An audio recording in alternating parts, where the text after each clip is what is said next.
Yo guys, what is good? Welcome back to the Uncle Sharma channel. How are you guys doing? We are here today for the final stream of 2021. I thought I'll squeeze one more in before 2022 comes in. Just talking about the latest inter news, really, transfer rumors, all that kind of stuff. But most importantly, that rumor that everyone kept asking me about the whole year about Inter, PIF, PIF, whatever you want to call them, and I kept kind of avoiding it because I didn't want to talk about it until proper sources came out and talked about it.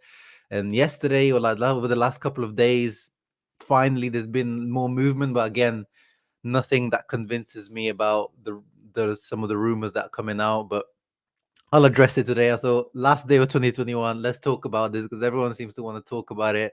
Everyone's obviously, some people are not completely convinced about, the Saudis coming into Inter, but most people want this PIF takeover because obviously we want that oil money. We want to actually be able to compete on the transfer market and do, those dream transfer windows and all that kind of stuff. But we'll get into that. Don't worry, guys. And of course, Inter resuming training tomorrow. All the Inter players will be back at Appiano Gentile at the Suning Training Center to resume training for the first match against Bologna, with the COVID tests and the COVID shadow looming over the players and the staff. And Steven Zhang is coming back to Inter, so we're going to talk about all of that and obviously any other transfer rumors that we see. I'm going to use fcinternews.it today to talk about it, but let me see who is in the house first. Valerio Rizzo says un giorno dall'Italia, grazie. Ahmad in the house, happy new year, brother. Happy new year to you as well. Greetings from Norway. What's up, brother? Pierre will buy Inter Milan next year. Anand Singh asks, we'll see. As I said, for now, I'm still uncertain about these rumors. It still doesn't seem like, and I'll show you why. I'm still completely unconvinced by these rumors. But as they say, there's no smoke without fire. So clearly there is something going on, and I think it's been confirmed that talks were going on, but I don't know if they're still going on at the moment. And all the stuff from reputable sources is denying everything. So there must be a reason for that. Enzar says, I wouldn't mind if Suning decides to stay. They did a great job so far. Greetings from Bosnia. Forza Inter. What's up, Enzar? I'm sure you must be loving Dzeko's performances this year. Matteo, greetings. Yeah, what's up? Ade, what's up, brother? Forza Inter, of course. Yeah, I can get into it. There's 16 of you here right now. So let me get into straight away, first of all, the news that broke on International Business Times. So what's up, Chris from Baltimore? So when you hear that name, International Business Times, it sounds like a very reputable source, doesn't it? Like, it sounds certy. But the thing is, when you look into it, and I'm going to put it up on screen, I did my research on this a little bit. So it is a very popular website. Like, I think it's one of the most read in the US. But most read or most viewed doesn't necessarily mean reputable. And also, when you look at the most read news on their website, it kind of shows to me that they're kind of like almost like a tabloid type of clickbaity website. You can see the number 2 is inside Kanye West's new home in front of Kim Kardashian's mansion. And so the obviously COVID related stuff, because that's all we get, drives views and clicks. So that's already a little red flag when it comes to, in terms of reputable source. Their headline was definitely very, very clickbaity. They're pretty much saying that they are buying into, like, they're saying that with this acquisition, so they're saying that it's already been done and dusted. Saudi Arabia is becoming a major international player in the football stage. And then the other red flag is when you, right at the top here, there's no name to the to the article. There's no name. Like, there just says IBT contributor. Like, let's see. Let me see if, like, let's see this Kanye West. Does that have does that have an author? Like, that's one of the basics of a football or any news website. You say who wrote the article. You have to put, a name to it. It's just loading up the Kanye West article. It's being very slow. Let me try one of these other ones. Yeah, so the top one, that more diabetes one, has a name, has by Dawn Gesk or Geski. So that's already a big red flag.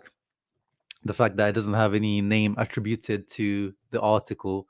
Um, and yeah, and they're, as I saying, they're not even talking about it being, almost done or being, in talks. They're saying that this is already done. They're saying that in the coming days, the legal paperwork reaches the Milan headquarters in Italy, and a game-changing announcement will be named.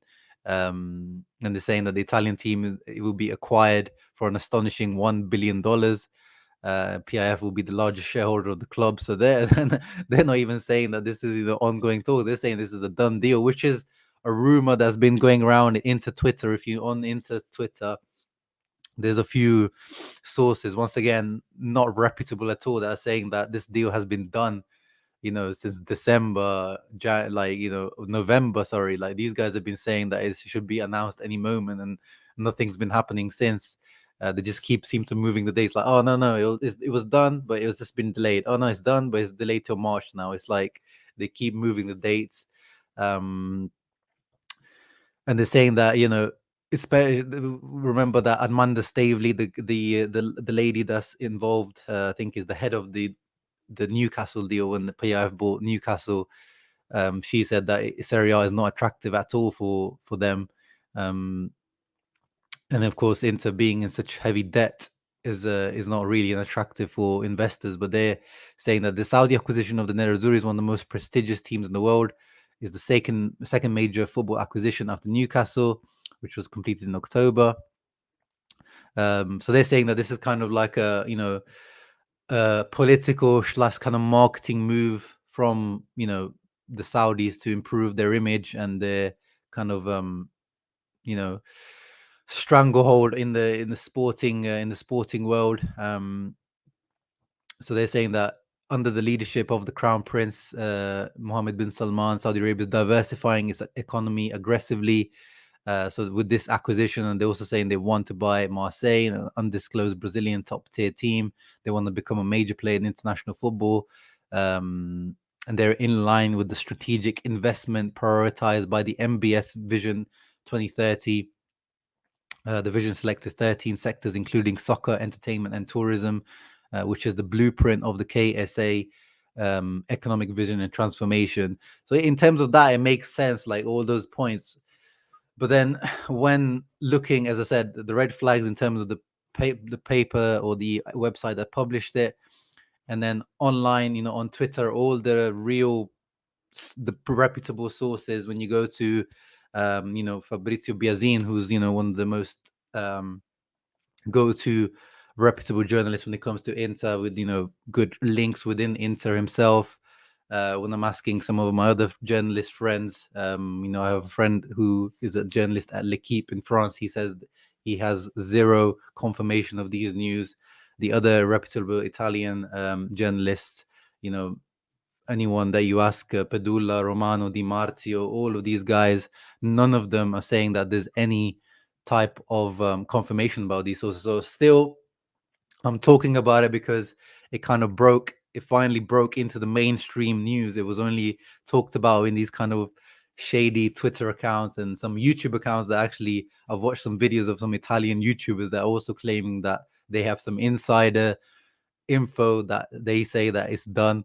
But any reputable source that I've checked and I've double checked, no one is honestly mentioning anything about this, apart from there were initial talks, but last year. They're not even talking about this year.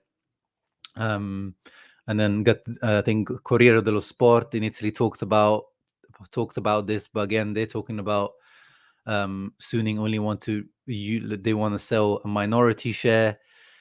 So once again, guys, if you're on this PIF train, I really don't know what to say to you. It doesn't look like to me that it's anything serious at the moment, or advanced stages some people make it out to be. So sorry, but at the same time, this is one thing as well, guys. Have you noticed that when these rumors gain traction is in either the international break or now is in this Christmas break, when when websites need more traffic, when there's less news to sell, there's no football matches going on. surprise, surprise, this is when the news comes out. So it's not a coincidence at all. This is when they're trying to find something to talk about. And this Inter's ownership situation, ever since the Zhangs have come in, so ever since the financial issues have hit the Suning, like this is just the easy way to talk about Inter. Sells very easily in Italy and around the world. It's very easy to get clicks from Inter, very easy to get clicks from this whole ownership situation. So it's not a surprise at all. Corriere dello Sport actually talks about potential, and this is not new. We know that Inter are for sale. There's no doubts that Inter are for sale. I've been saying this for a long time, that since the pandemic hit, since Suning have hit, their financial issues, Inter are like, I won't say bottom of their priority list, but near the bottom of their priority list. They have like 30 other businesses that they run in China, around the world, that are the priority for them, and Inter is not the priority. Inter was the priority when they use Inter as their tool, like how they're talking about Saudi Arabia wants to increase their exposure and they want to become leaders in the footballing world. That's how China was looking at football a few years ago. But now China said, forget about football, forget about, all the investments they made in this football league that they, remember all those players were going there with those crazy salaries. That's dead now. Their focus on football has completely been removed. Therefore, for Suning as well, they've been told by the government not to focus on football. But at the same time, Suning are asking for that 1 billion mark. And again, if PIF wanted to spend $1 billion, pounds, euros, whatever, the deal would be done already. Like if they're saying, like, I don't think they would negotiate for this long. The only reason why the Newcastle thing took so long was that fit and proper test that they had to do with the Premier League and about their ownership situation and all that kind of stuff. That's why it took that long. Like these guys, they manage over, like, I think their PIF manage over 400 billion in terms of their portfolio management of different investments that they have. So this would be a minute investment in their portfolio. So it would take them 5 minutes to if they're really, really serious about this. So that's why I am uncertain about this. And yeah, as we know, Suning, we're also waiting for this the stadium project to be approved, which has been approved now. That 1 billion valuation is more in line, like is more realistic. Like before, it was not. This is not a 1 billion club, but now with the stadium approval in there, with the I think is the Goldman Sachs, or is it one of the bank, like the loan for the stadium has already been approved and everything is already in place for that to begin. So that means that whoever buys in now, that asset is part of, when you're buying into that approved stadium project. So that it makes more sense now. Whereas before, the most, I think, BC Partners, as we talked about last year, was probably the team, or the fund that came the closest to advanced negotiations with Inter, but their valuation was much lower than what Suning wanted. So nothing came of that. But yeah, let me get up the Corriere dello Sport article in Italy that talking about some other USA funds that are interested, and they're talking about advanced stage. So they're saying that Steven Zhang is in the USA. Some people are saying he's there for holidays, and these guys are saying he's not there for holidays. He's there to negotiate a deal to sell Inter. Again, valutato €1 miliardo da Suning, so they're valuing at 1 billion euros. Apparently, the candidate they're talking about buying now is called Daniel E. Strauss. Apparently, a guy who's made his money in the healthcare industry.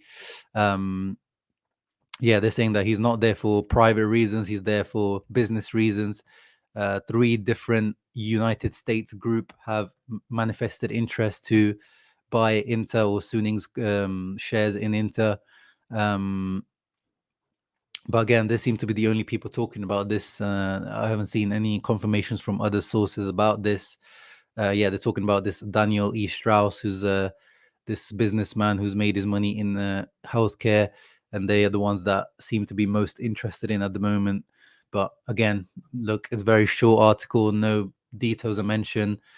Again, I'm not really convinced by these rumors either. When I'm convinced when it comes to these financial deals is if Bloomberg, the Financial Times, or in Italy when it's like La Repubblica or someone that's more connected to Inter or within the financial world, more of these reputable sources, then I'm more willing to, definitely believe these sources. But when it's coming from these Corriere dello Sport, when it comes to financial things, that's not a trustworthy source.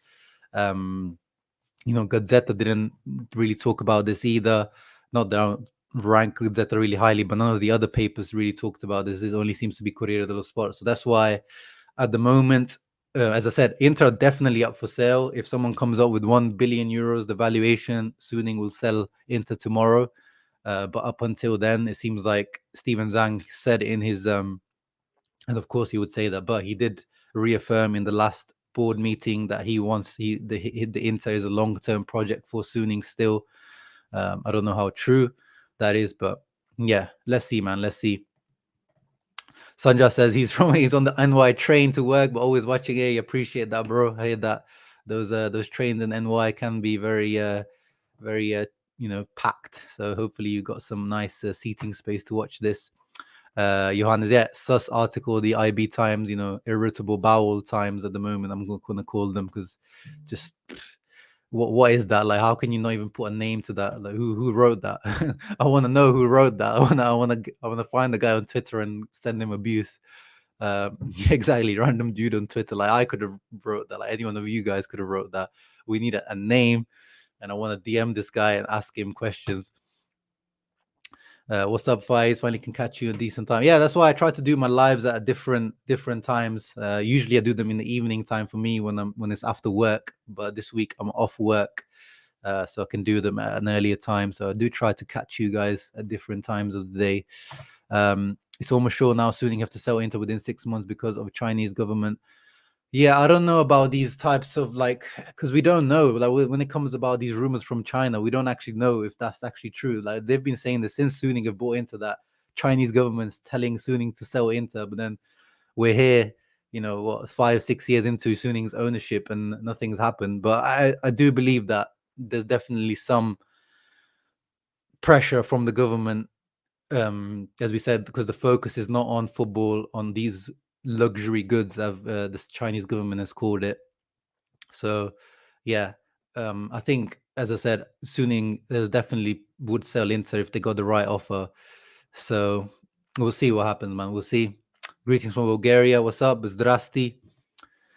Daniele Mari just tweeted that Dzeko was sent home as a precaution for a mild cold. This is going to be rough. Yeah, we'll talk about that in a minute. Let me just get all the PIF comments out of the way. Ahmad, I noticed that all these Saudi sources keep mentioning PIF is close to buying Inter, but no Chinese. Exactly.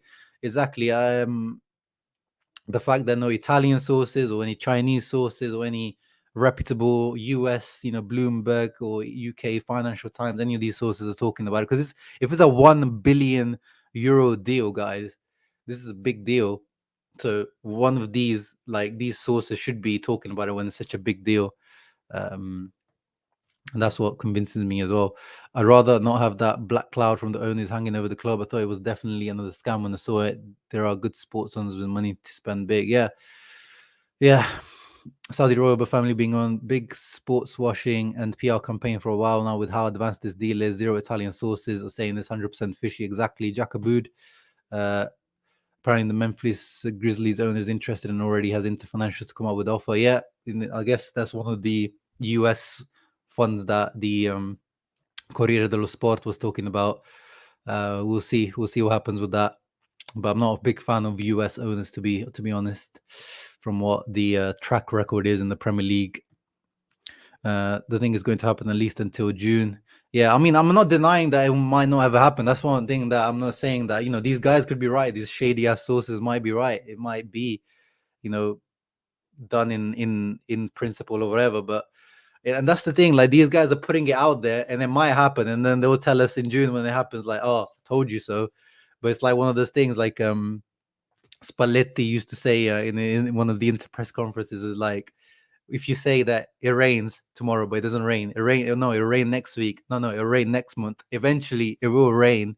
So these guys, I think, are just, from my opinion at the moment, just throwing things out in the universe. PIF seems to be the most likely, and then eventually it might stick, and they'll be like, told you so, and then they'll get all these followers because they said yeah, we broke the news first and all that kind of stuff, which I guess in the end they might probably do deserve credit if they do get it right.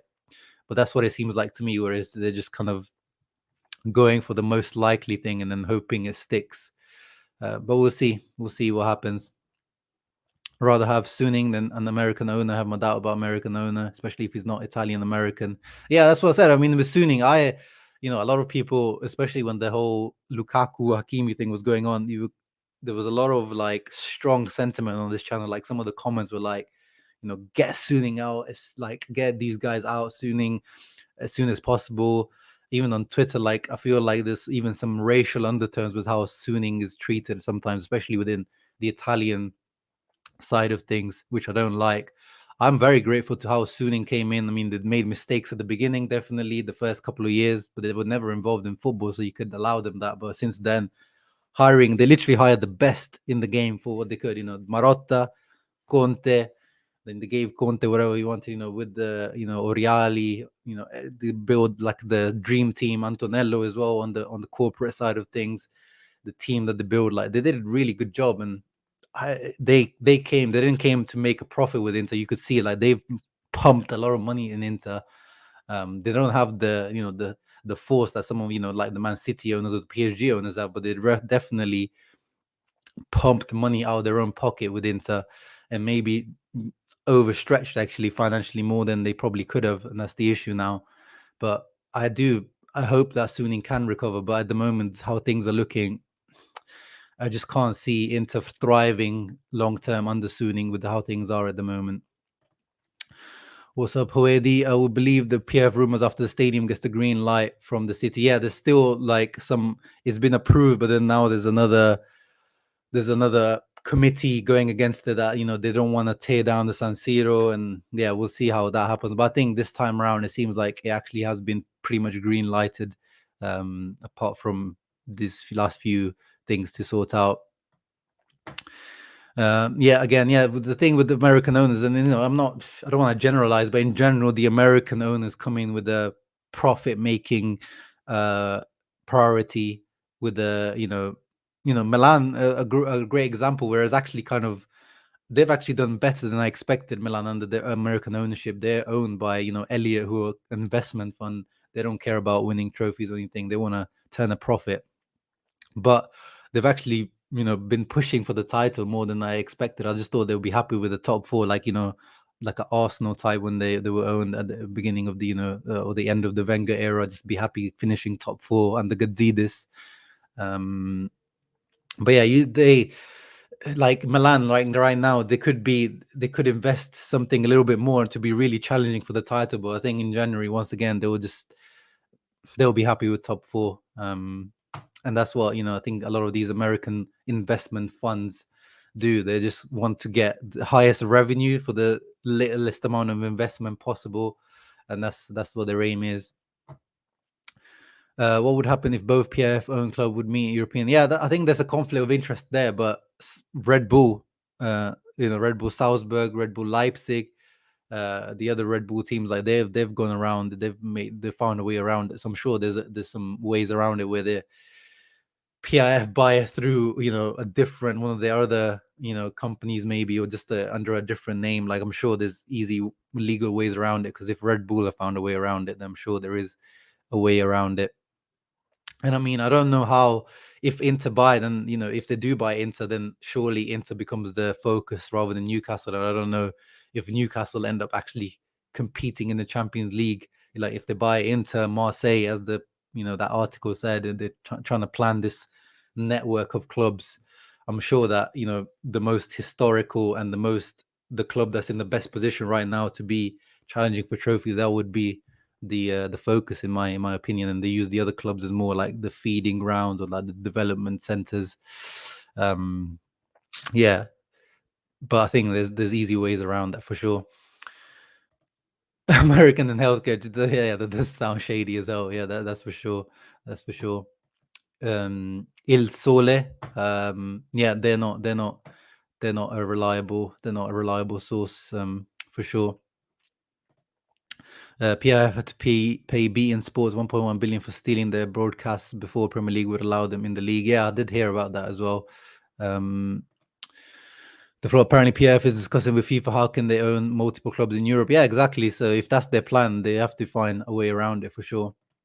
Before Zhang Senior would be finance minister, now soon he's getting forced to sell Inter. I don't know what to make of all of this. Yeah, that's why I don't really when people are talking about things coming out of China, I don't know how reliable those things are, because the China media does not release, and like they're not going to release inside information. Like China keeps everything tight within when it comes to like especially insider news. So when they say like, oh, the government said this to them, like, do you actually know? Like, China, I don't think they're going to release that kind of information out very easily.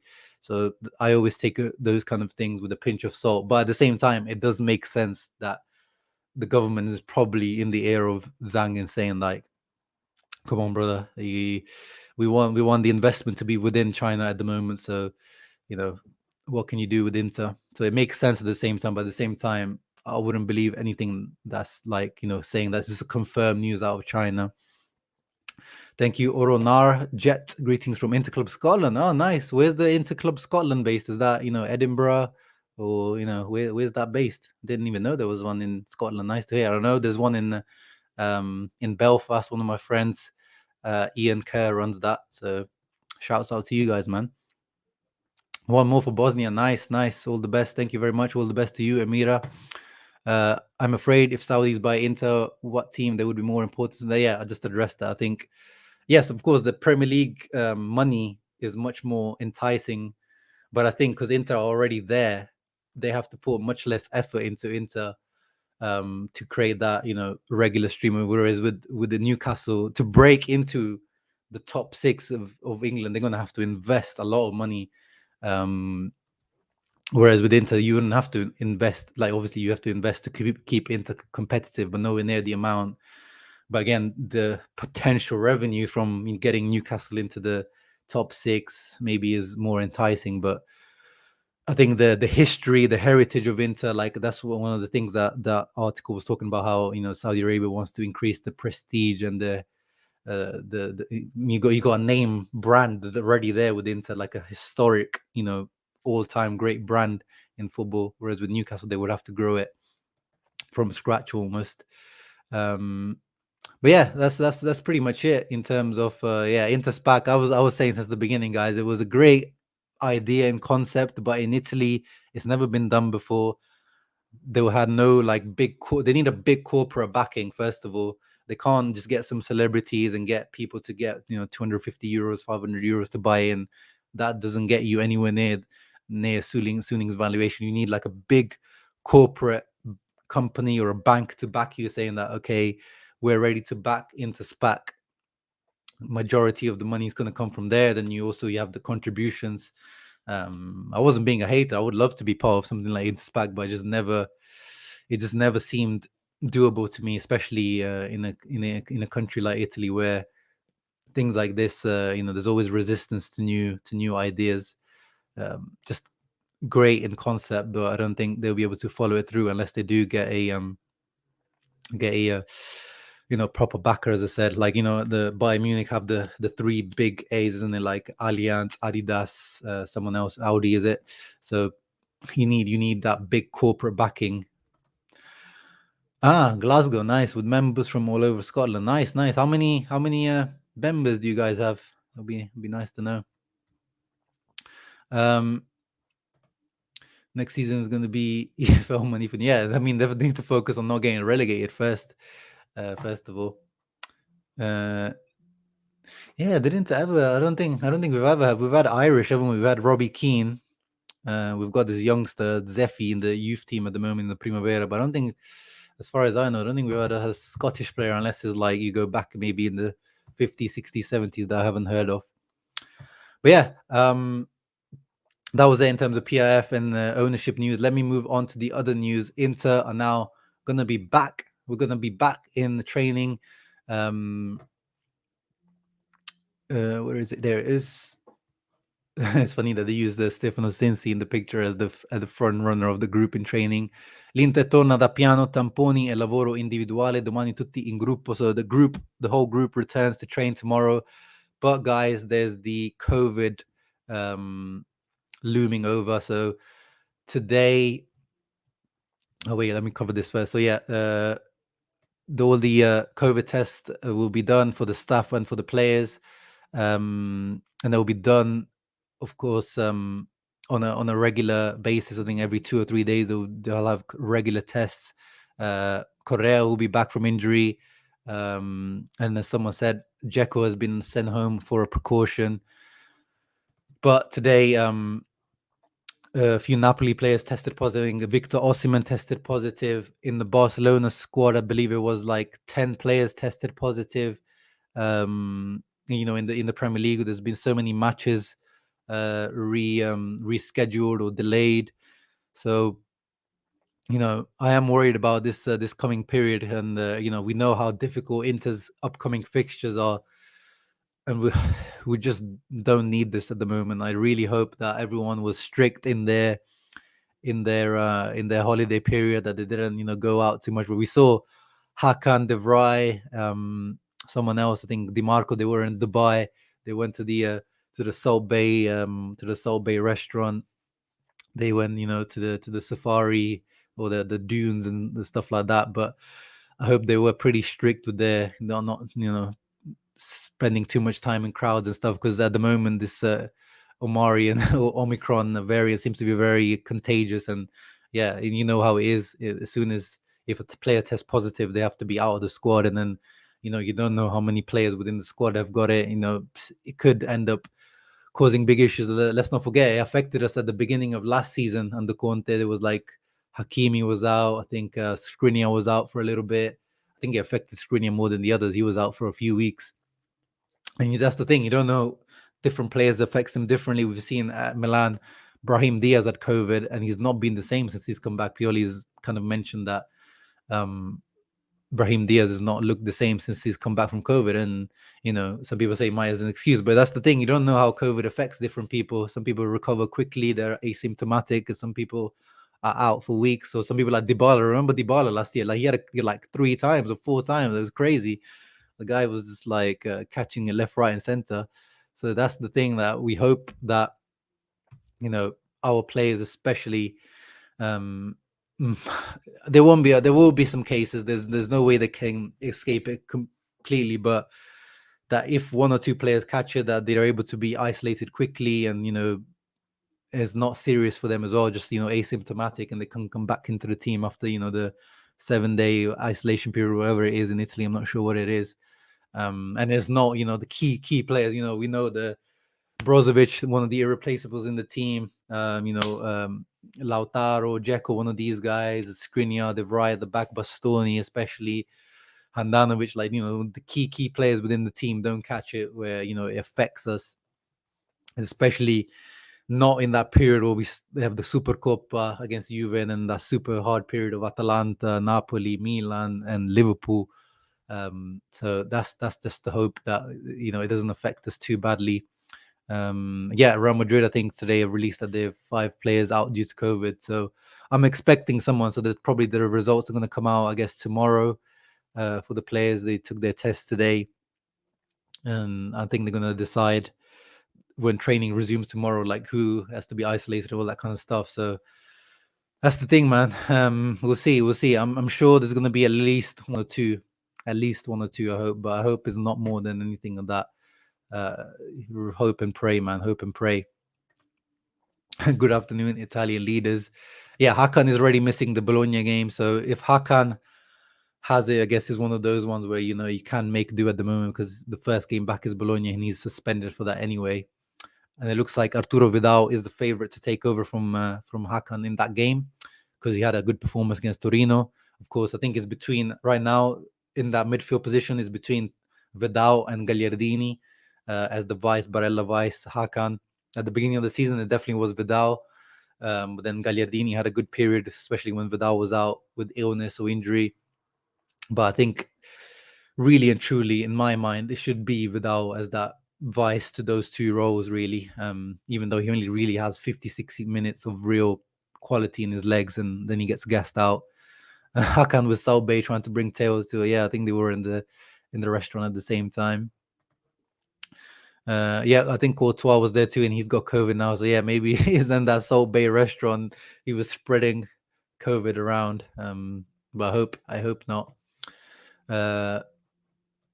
Yeah, so we'll see. Oh yeah, if you check out Michael Talks Football, man, went on his channel yesterday to do a Serie A wrap up, or like a Serie A mid-season review, and make sure you check him out.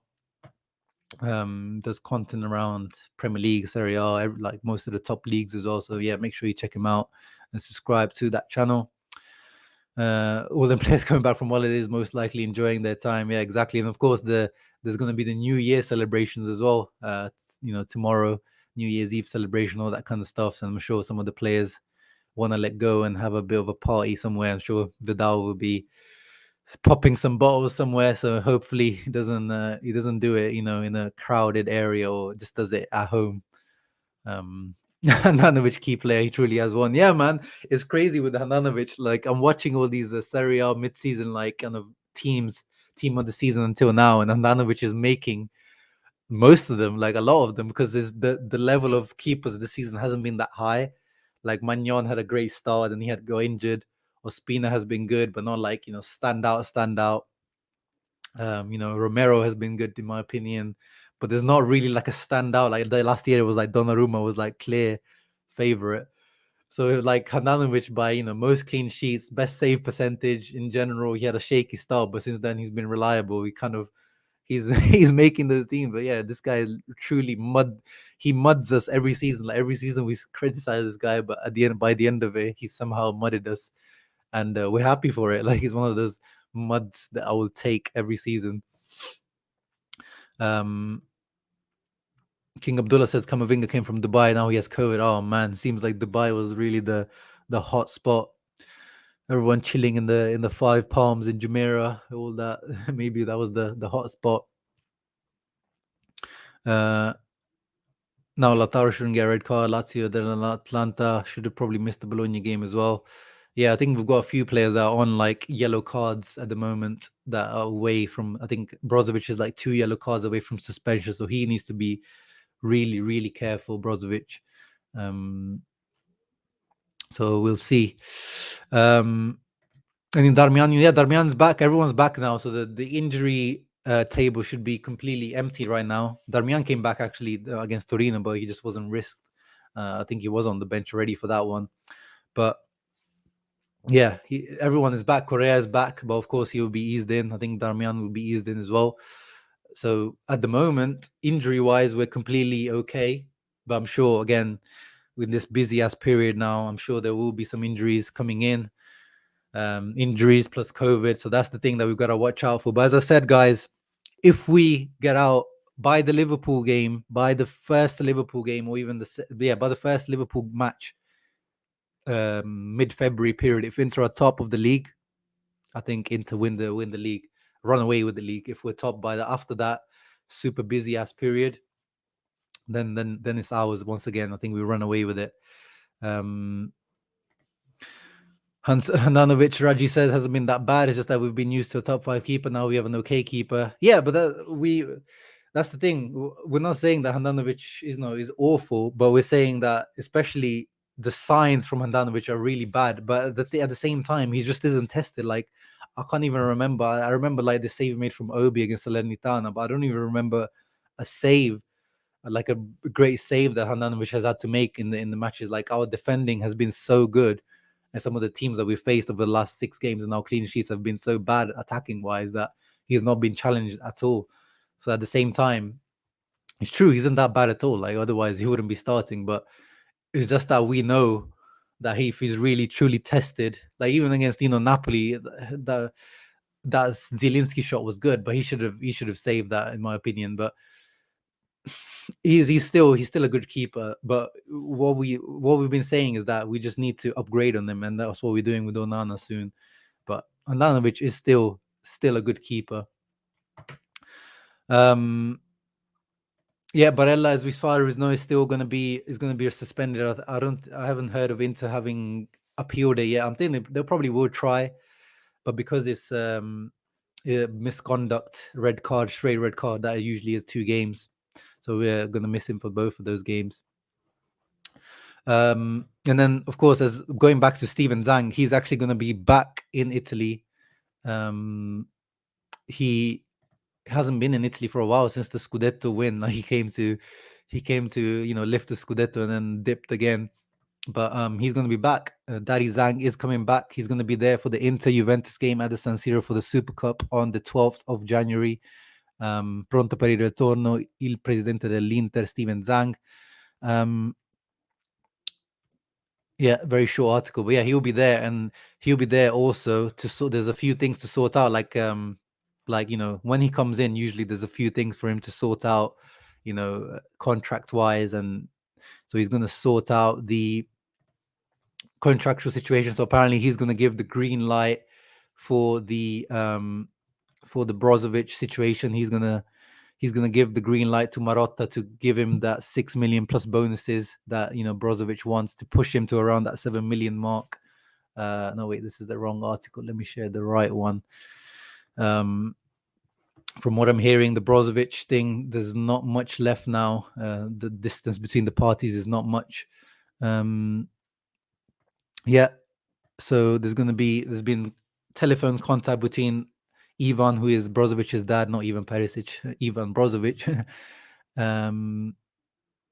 Apparently Atletico Madrid have tried to snoop in, but apparently, yeah, now that Steven Zhang is there, he is going to give the green light for this Brozovic contract to be signed, sealed, and delivered. And then there's also other things for Steven Zhang to approve or sort out. So there's the contracts of Marotta, Ausilio, we talked about it. They've been going on. There've been, rumors of those being approved for a while, but they just needed like some sort of, final clarification. So the whole management team, so Marotta, Ausilio, Bacin, who is Ausilio's right-hand man, Samaden, who looks after the youth team, or maybe even what the Inzaghi's contract they're saying as well. So he's gonna come in and approve, give the green light to those, and then talk about potential how much money the guys are gonna have for budget for the January window. As I said, I don't have much hope in terms of January window. In theory, there should be money to spend there because they didn't spend much money in the summer after getting all that money in, and the savings from the Ericsson salary. In theory, there should be some money there to be able to spend, but I'm not very hopeful on that. I think they're gonna try to make do in this January window as they are, unless a loan deal comes through. And then, of course, the bond situations of the 2 bonds that Inter took out, with Oak Tree, and then the other one, I forgot who that was with, but joint of around 400 million bond with a 5-year expiry date. He's going to finalize that to kind of secure the day-to-day running of the team, which is good news. So that's really important. So yeah, he's got a few things to sort out, and then of course, if you believe the rumors, maybe he's coming also to talk about potentially the sale issues. So yeah, he's got a lot on his deal, and hopefully he doesn't bring us any bad luck at the San Siro for the Supercoppa game. So yeah, looking forward. We haven't seen Steven Zhang for a while. I don't like that he only comes out when things are going well at the moment. Steven, last season came, but again, it's probably it's not easy for him to come over from China and stuff. And apparently, as Inzaghi confirmed, he has regular weekly contact with Steven Zhang and Inzaghi. They have regular contact by text messaging, which is good to know. But it would be better to have a more regular presence from Steven Zhang, which is one thing that I've always not been a fan of, how the communication style has been of Suning since they come in. But it is what it is. It is what it is. Marotta is the MVP of Inter. We are seeing right now that the fact that Suning brought him in, yeah, he's the best in the game. That's the best in the game, and that's what Suning did. They brought the best in the game to Inter, and as long as Marotta is there, and once he renews his contract, Auxilio, Bachin, all that management team renews the contract. It doesn't matter who the ownership is. That's the most important thing. PIF, American fund, whoever it is, as long as those guys are in charge, especially with Marotta at the helm, then I'm confident that this Inter team is going to continue being at the top of Italian football. That's the most key. Yeah, we can talk about some of the transfer rumors as well. I've seen you guys have been commenting about Scamacca, Bremer, Ginter, some of the rumors that are coming out. No, Supercoppa, as I said, guys, it's in San Siro. It's going to be at home technically. Of course, I think they're going to allow for a 50-50. They're going to allow for many Juve fans to be in, so to make it 50-50. But again, it is kind of it's kind of a home game, so it should be. I guess there's a little bit extra pressure on Inter to bring it home because that. You have to beat Juve if it's a cup final at the San Siro.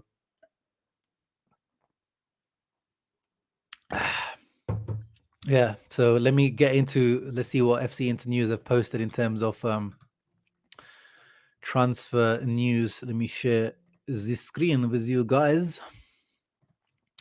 We share this window. So yeah, they're talking about Sole 24 Ore is talking about the PIF thing and all that kind of stuff. Ooh, damn, this is just news I haven't actually seen. So Calcio e Finanza, which is a good source, saying that the Super Cup, they've suspended the selling of the tickets for Inter Juve. Damn. And in Italy now they've made, up until now it was 75% maximum capacity, the COVID restrictions, but now they're taking it back down to 50%, and they're going to have that space in between seats again, which is a shame, revenue wise for Inter and stuff like that, or in general for Italian football. And at the moment, it seems like they've suspended the selling of the tickets because of the situations. I think they're gonna decide on exactly what to do in terms of the. Oh man, so yeah, it might not be. Well, it won't be a full sold out crowd for sure. So it'll be like a half empty San Siro. So that's a shame. Let's have a look in terms of even Perisic has been keeping himself in we know this guy is a great professional, keeping himself in tip-top shape, doing his little kickboxing routine. The guys, this is one of the things with Perisic, he's always been a great professional, a great athlete. Like this guy plays volleyball, like other types of sports. Like you can see this guy could be good at many sports if he wanted to.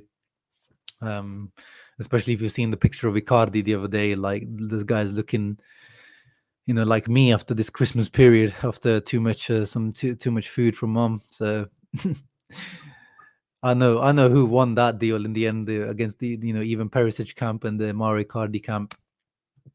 Oh yeah, there's a document or like an interview released on the Players Tribune. I haven't read it yet or haven't watched the video yet, but Onana talks about this. His situation with the the ban, and he reveals like the true side of his story. So check it out on the Players Tribune. I'm gonna definitely look at it later today. Oh yeah, they're talking about Scamacca, Tutto Sport, not a great source. Very Juve biased source usually because they are based in Turin. Carnevali, who is the director of Sassuolo, talked about it, that there's interest for the guy, but they're talking about 40-45 million for. I really like Scamacca. Scamacca for me is going to be the future for the Italy striker position, but this is what we talk about in terms of tax, the Italian tax. Like the guy has got 6 goals, like less goals than Pinamonti, and they're talking about 40-45 million. Like crazy figures. Like this is like that English tax that we talk about, with in the English league when like one Bissaka 50 million, or like Declan Rice, they're talking about 100 million now. Like just having one good season or 6 good months and having crazy valuation. And Inter can, if that's the real value they're talking about, then Inter can't compete at the moment for sure, unless you talk about potentially swapping players and including players into the deal. Then it could be worked out. But yeah, that's way too much for someone like Scamacca. at the moment. Although I do really like Scamacca, as I said, and I like Frattesi as well. Frattesi is very interesting, but as I said, I want to watch these guys over a longer period of time. And once again, with Frattesi, they're talking about 25, 30 million after 6 good months, coming straight from Serie B. Italian tax. Italian tax. Yeah, Marotta is the best CEO of modern game, and I made a video of Marotta's timeline at Inter a few months ago. So if you haven't seen that video, make sure you check it out. I talk about exactly how Marotta took Inter back to the top time with a timeline. Pina Power has been Empoli's best striker. Yeah, he has. I guess you're replying to. Oh yeah, you're replying to your comment about Pina Power. No, I don't think he deserves a chance at Inter. He's a good Serie A player, but he's not Inter level for sure, in my opinion. I mean, Conte didn't even give him a sniff, so in training he must have been showing nothing. Marotta wants to offer Pinamonti or Pirola towards Scamacca, yeah, but the problem with Pinamonti again is always going to be with Pinamonti since he signed that contract, 2 million net salary. No one wants to touch that. Mid-table clubs in Serie A can't touch that salary, which is a shame. And then Pirola, he's not going to have much value towards that. Like if they're valuing Scamacca 40, Pirola is going to be like what, max like 5 million or something. So it's going to be difficult, really. And Sensi is just hard to give him any valuation at the moment until he gets some regular playing time. Yeah, pay 20 plus million for Vlahovic. You guys know I am the biggest Vlahovic fan. I've been on the Vlahovic train for more than 2 years, but it's going to take a lot more than 20 million to get Vlahovic. But one thing I do like is that Marotta did actually admit that they did try it for Vlahovic in the summer. They did talk about Vlahovic as the post Lukaku, and that was my choice. And they tried for Zapata as well, but they were asking for too much. But Vlahovic has always been my pick, long term, even short term, when the guy is just ready to go. But in the financial, that's what we're talking. The financial situation for Inter, or Italian clubs in general, is just difficult at the moment. Not even Juve at the moment Juve are the financial powerhouse of Italy, but even they can't do that at the moment. So that says everything. And that is true. When we go for strikers, it's we don't miss when it comes to strikers. We've got a heritage, we've got a history of getting strikers. Even in the Banta era, we didn't get it wrong. Icardi, Palacio, like we just didn't.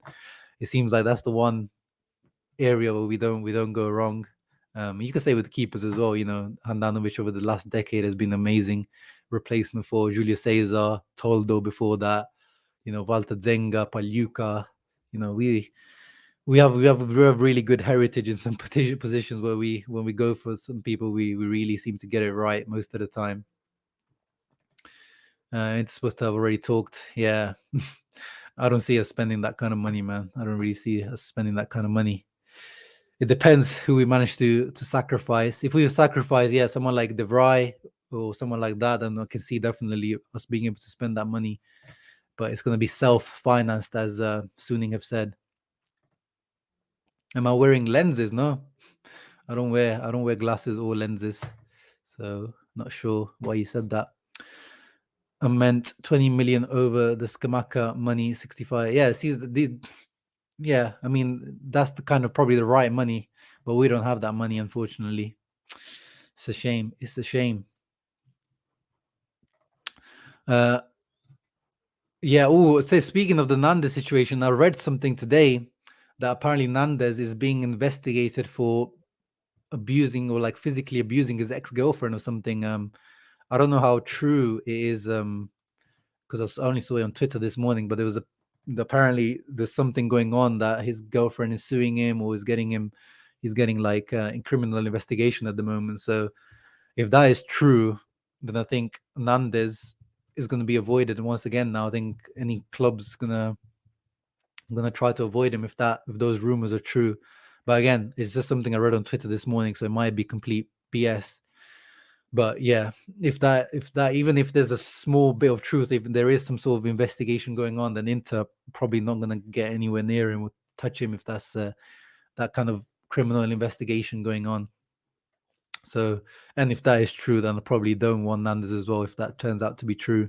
on a moral level as well. That's not the type of player you want. But again, I have no idea if that's true or not. I don't want to slander the guy's name if that's actually happened or not.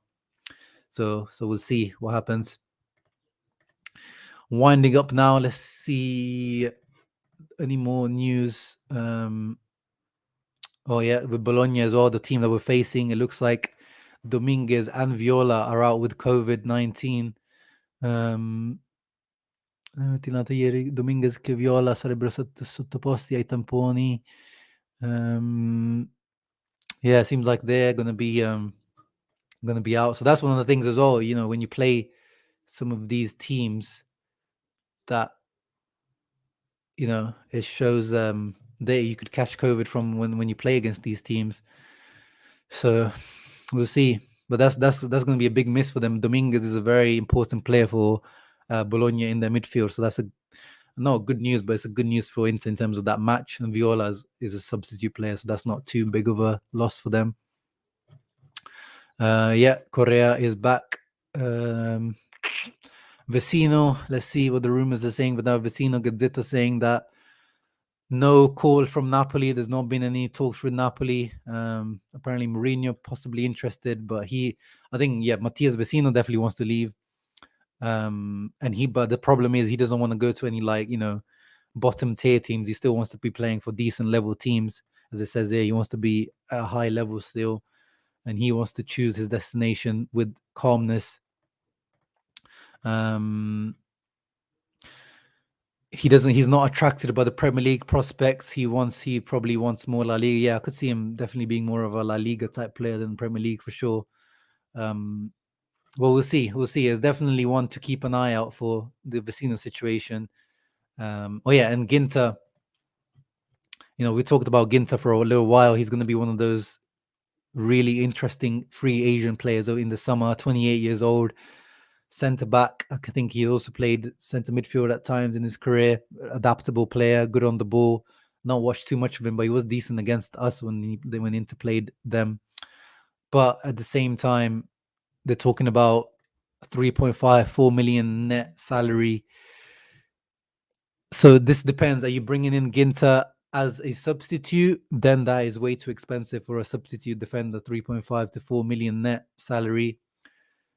But unless this is all depends on who you're selling at the back. If De Vrij, once again, if this is the De Vrij replacement, then that makes sense. Because he can adapt to any of the three positions at the back. Ginter, good age. But again, I don't want to start up ending. One of the things with Marotta has always done really good work wherever he's gone, but sometimes he's overloaded the teams with players that have high salaries, and then you're not able to sell them, like Emre Can, Khedira, Juve. Like there are those types of players where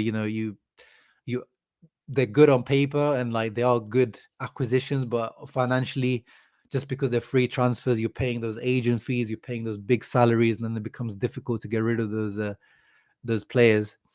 So again, it depends on who we get rid of at the back. Then it would make sense to bring in someone like Ginter or someone like Bremer.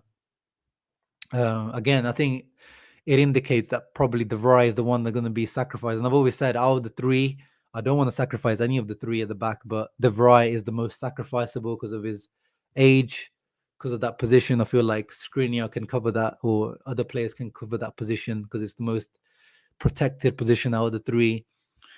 And also, if he's a Mino Raiola client now, so what's the salary that he's going to ask for now at 29, 30 years old?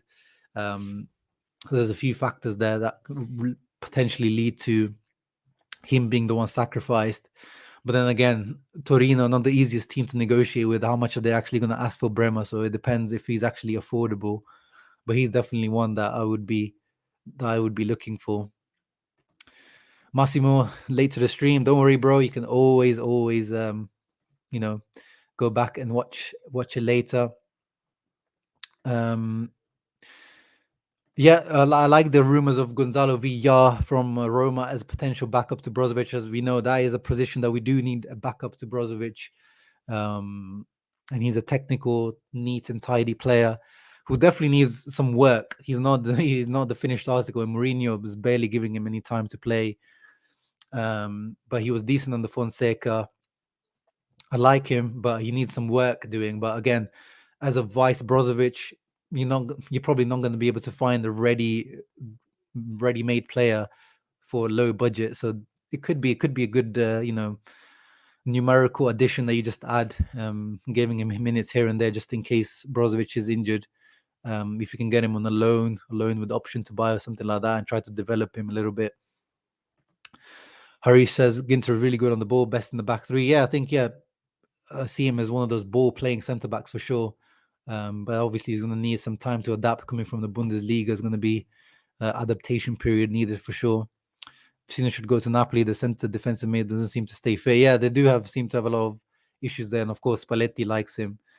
But numerically, they do have quite a lot of midfielders again. So it would depend on if they actually manage to sell anyone, I think. Bremer is by far first choice, yeah. But of course, it depends on actually how much do they actually want. Yeah. But I think Ginter on a free is the most financially viable for sure. ABD says he said it from the beginning of the season. Seconda Stella on the way. Great man. Ahmad, I saw the Sofa score best 11. I understand you hate for them. Pellegrini got in there ahead of Hakan. Yeah, but I mean,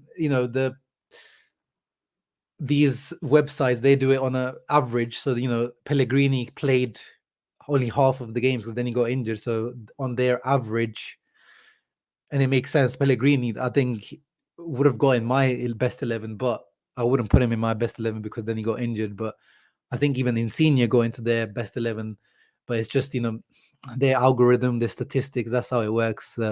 But at the end of the day, I have downloaded SofaScore on my phone now, and I do use them quite often because they are useful in terms of the average position map that they show and all that kind of stuff.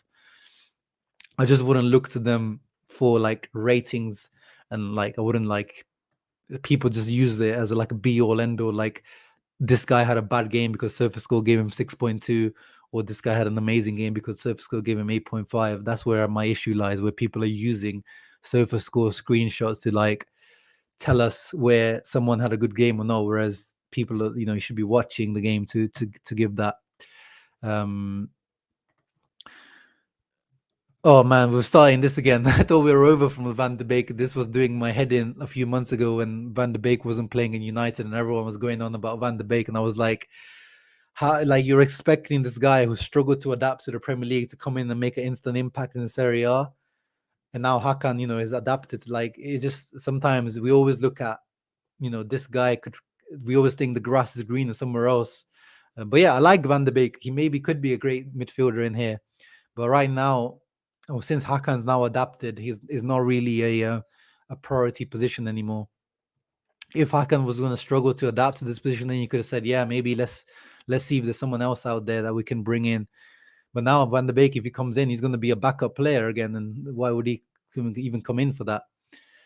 So yeah, that's it pretty much, guys. 1 hour. This is the last stream of 2021. I hope you guys enjoyed. I hope you guys if you're new to the channel, thank you for coming in. But the OGs have been on this channel for before 2021, when I started in 2020. I appreciate you all, the new guys, the old guys. I appreciate you, everyone, the regulars, man. You all deserve a shout out, man. Kev Birch, Gerald, King Abdullah, Harish, Faiz, Badr, Chris, Neradzuri, NL. I wish I could name you all name by name. Ahmad, Sanjar. I'm not going to go by every single one. Even the Juve fans in there, El Wapo, Massimo, especially, the channel members. Thank you very much, the channel members this year. You guys have helped, contribute to the channel as well. I'm going to be upgrading the webcam, as I said. I'm going to be try to make things look better on the channel, try to always improve on the channel. And yeah, your contributions, as I said, going straight to the Pupi Fondazione, the charity that Javier Zanetti runs. This year we've managed to donate over £50 just from the channel members joining up the membership. So I really, really appreciate you guys, and I'm going to continue doing that. It's not just something that I'm doing at the beginning. I'm going to continue doing that. Even though it's a tiny little contribution, but it's still something that I like doing, matching the contributions that you guys do. Yeah, man, 2022 guys, hopefully we add a second star to the badge as we've predicted since the start of the season. Hopefully you guys keep coming in, enjoying the content. Hopefully we grow the channel. We're on 2.5k. I hope to get I want to get to 3k by the end of the season. So keep spreading the word about the channel. If you have any interested friends, tell them about the channel, spread the word. And yeah, guys, thank you very much for joining. Make sure you're leaving a thumbs up. That's the best thing you can do. Just leaving a thumbs up and helping with the YouTube algorithm. If you're new to the channel, as I said, subscribe. And I'll see you next year, 2022. Bologna preview first up. And actually, I might do like a Serie A season, team of the season until now video, something like that. More Serie A related videos just before we get started again. But yeah, thank you very much, guys, for joining. As always, Forza Inter, and I'll see you next year. Ciao ragazzi, take care, God bless.